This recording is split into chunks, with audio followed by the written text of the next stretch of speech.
Hi guys, I'm Diamond Davis and I'm a content creator, strategist, and writer. And today I'm talking about the sneaky ways that we block our abundance. Make sure you guys like, comment, and subscribe. It really helps. And yeah, let's get into it. So the first thing is abundance is not just money. Your definition of abundance has to expand because abundance comes in many different forms. You can be abundant in compliments. You can be abundant in Stanley Cups. You could be abundant in family, in love, or it could be money. But your definition of what abundance means is you have to stop just attaching it to money. I really like the definition that Bashar uses. And if you guys have heard of Bashar, if not, look him up. Bashar uses the definition of abundance as the ability to do what you need to do when you need to do it. That's it. And I really like this definition of abundance because it helps you to shift your mind off of thinking that it's just about money. It's just about the material things. It's like, no, every day when you get up, are you able to do the things that you need to do? Yes, because they got done. Anything that you did not get done meant that it really didn't need to get done that day. All right, now let's get into this list I have. I'm going to be reading from my notebook. Oh, some on the back. Okay, it is. Of sneaky ways we block our abundance. Number one, not knowing what abundance really is. And we just really talked about that. So again, abundance is the ability to do what you need to do when you need to do it. If you did not do it, then it means you didn't need to. And sometimes that can be hard when you're figuring out the difference between, like, your wants and your need. But we're talking about your ability to do what you need to do. And also paying attention to what abundance is besides just literal money, like I said. And let that be also your definition of abundance so that when you maybe use the affirmation, I am abundant, you truly do feel that because you are abundant in something. We all are abundant in something, even if it's something kind of negative. Maybe you're abundant in parking tickets, okay? But you're abundant. Number two is not showing gratitude to the abundance that you have in your life right now. Where our attention goes, our energy flows. So what you focus on, you're going to get more of. So in every way that you're abundant right now, whether that's just having loving and supporting family, then you should be saying that every day. You're like, man, I'm so abundant. And I know I'm abundant because I have so much family. Or I know I'm so abundant because my friends are always calling to check on me. Or I know I'm abundant because I can always use some hot water. I got so much water, I can use all the water that I want. Whatever it is, be more grateful for the ways that you are abundant, and I promise those ways will grow more. Even the little things that you take for granted.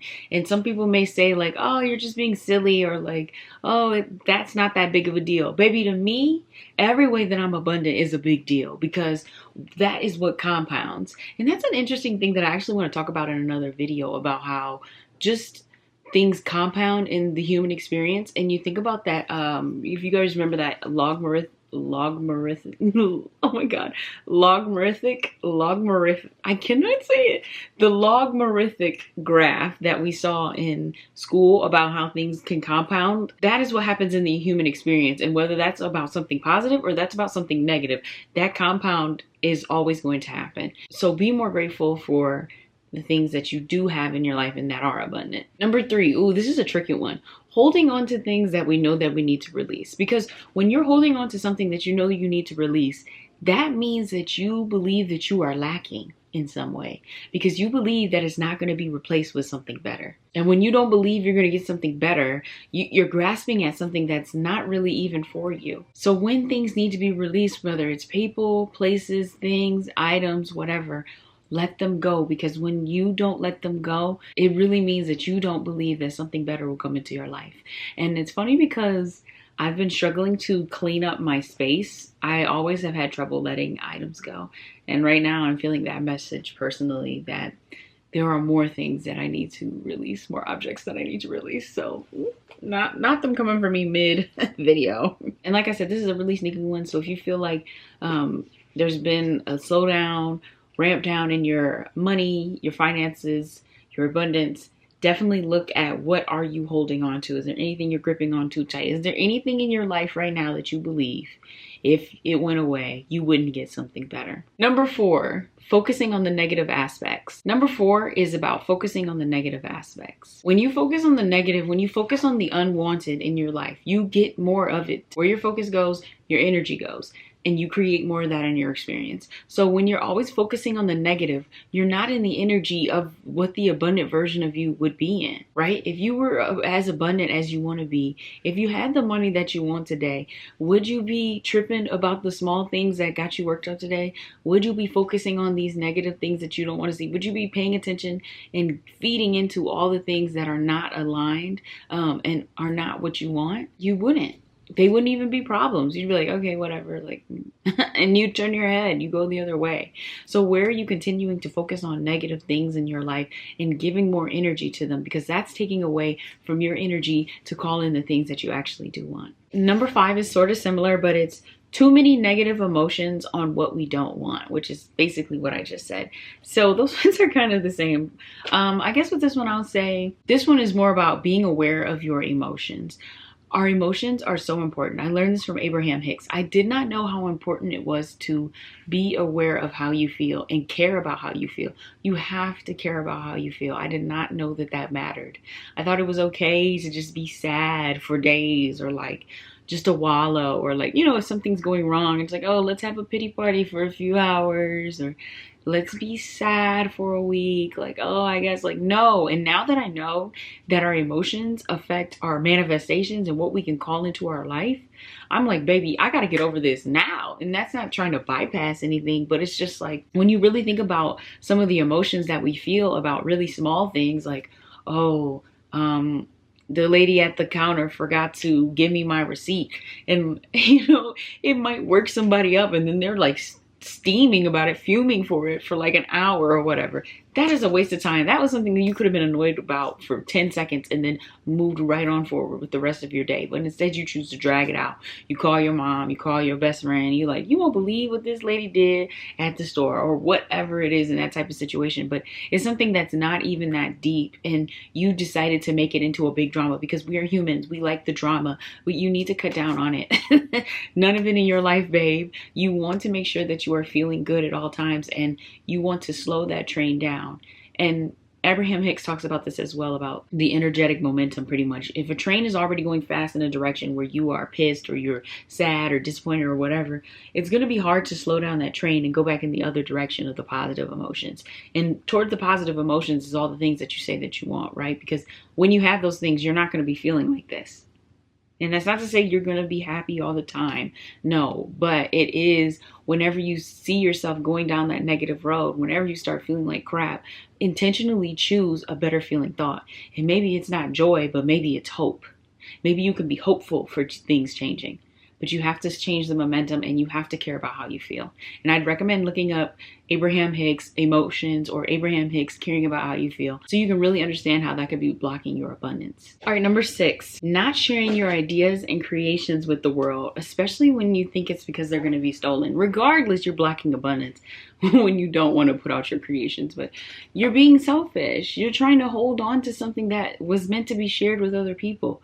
And when you share that with others, whether somebody literally pays for it from you or not, you will be divinely compensated. God is going to pay you. I don't get paid from all these other people. God pays me. So when you have something that you have created, or there's something on your heart that you know that you should share, but you're like, I don't want nobody to copy it, or I don't know how it's going to be received, you are just blocking your own abundance, because you don't trust in your ability, and you don't trust in God's ability, and you don't trust in his protection to make sure that you're going to be fine, and that knowing that even if this idea is stolen or whatever happens, that you won't have another one that's even better than the last.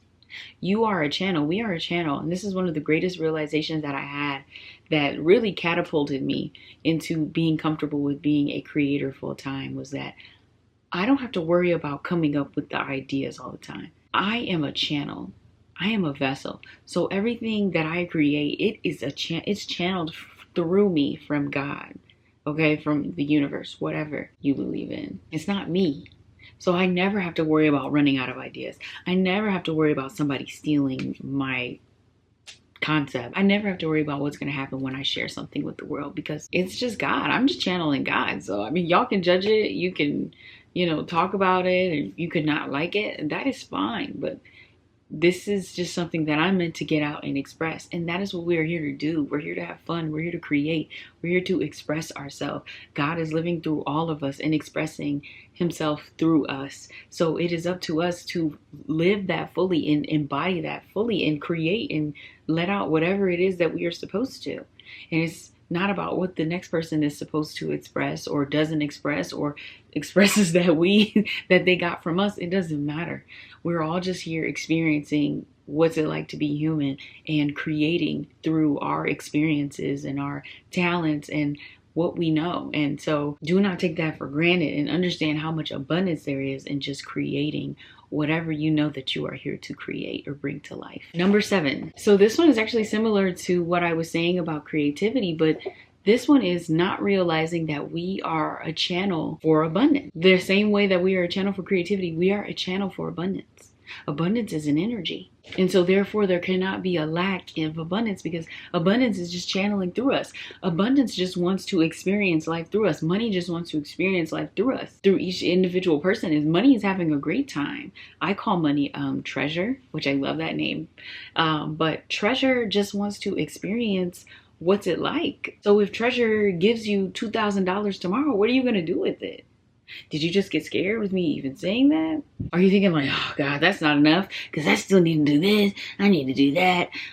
I need to pay these bills. Like, and maybe if paying your bills off brings you joy, then absolutely. But treasure's like, let's get fun. Like, let's do something wow. Like, let's do something crazy. And I don't mean like risky or, insane, but I'm just saying like, how can you have fun? If you were giving $2,000 tomorrow and Treasure said, okay, baby, I'm coming through you. I'm sending $2,000. What are we going to do? Like, you got to think about it almost like you're dating money. And like, I kind of almost like to think of it. A lot of people say money is masculine. I think money is a little bit of both. I think it's masculine and I think it's feminine. And so it's that sense of that it's masculine because it does provide for you, right? It gives you security and safety, but also money is so elusive, right? It's not something that we can really hold. Kind of we can, right, with cash, but it's still got that feminine quality to it. And so it's like, okay, what are we gonna do? Like, how are we gonna have fun this weekend? What are you gonna do with me? Like, if I come to you, what are we gonna do? So if every time you're getting money, you're panicking about it, or you're not being responsible and you're blowing it, money's not gonna want to come to you or stay with you. And also, we can't be gripping too tightly to it. And so knowing when to let that money go and when to hold it, it's a dance. Do you know how to dance with money? Do you trust that when money goes out the door that it's coming back? Like, think about it like the relationship. Do you trust that if your partner walk out the door that they're coming back, right? Do you? Maybe you don't. But money needs that. Money needs that freedom. Money needs that space. And that makes it so much more fun. So don't ever feel like you are lacking in abundance, because abundance is always channeled through you. And you can call on that. You can call in more abundance. You can call in more money. It's possible. But all these other things that we just talked about, like, you need to clean those up if those aren't on point. And so much more money will start flowing through you. Number 8, this one changed my life. Not recognizing you always have more than enough money to do what you need to do today. Or just recognizing that you have more than enough, period, to do what you need to do today. And I remember when I was broke, I'm talking broke, like $20 in my account broke across all of them. And I would just be like, I have more than enough money to do what I need to do today. I have more than enough money to do what I need to do today. And sure enough, I always would. I would get $10 for gas, $15 for gas or whatever, and head on to the event that I had been invited to by a client or whatever. And lo and behold, all the food is covered. Like, I'm like, well, I guess I don't, or if drinks are covered too, or if no drinks are covered, I guess that means I don't really need a drink tonight, whatever. But I always had more than enough money to do what I needed to do. I put on events with $15 in my account. Okay, I went to parties, galas, with $20 in my account or less. But I always had more than enough money to do what I needed to do. I went out of town. I went to Vegas. I went to California. I went to Texas. I went to all these places with not that much money in my account. But I knew I always had more than enough to do what I needed to do that day. And I'm not saying to live on the edge, right, and take all those risks, but you'll start building up to that. So I wouldn't recommend taking all those risks when it comes to like that, like traveling and all that stuff, if you haven't really built up that faith and you don't really know that that's what you're supposed to be doing. God had my back in those situations because I was truly aligned. It was really where I was supposed to be. It wasn't that I was just out having fun, like just wilding. No, like every time I had to go somewhere, it was because I was being either paid to go, I was invited by a client, I was invited by somebody that wanted to pay me, or I genuinely felt led to go. Otherwise, I wasn't going nowhere. People was like, dang, baby, you're not going out. We ain't see you out. Blah, blah, blah. I said, I'm in the lab working. Okay. If it's not hitting one of those, I wasn't going or I wasn't doing it.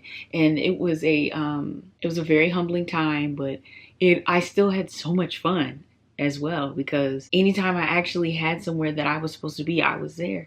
And any resources I needed to be able to be there or have what I needed, I wasn't even shopping like that at the time, but guess what? Still was able to get new dresses when it was time. Still was able to get whatever I needed to do what I needed to do that day. But that takes trust to build that. And I want to tell you guys this story about I was going to LA. So my mom works for one of the airlines. And I was going to LA for this creator event. And I was like, okay, built my faith up real strong.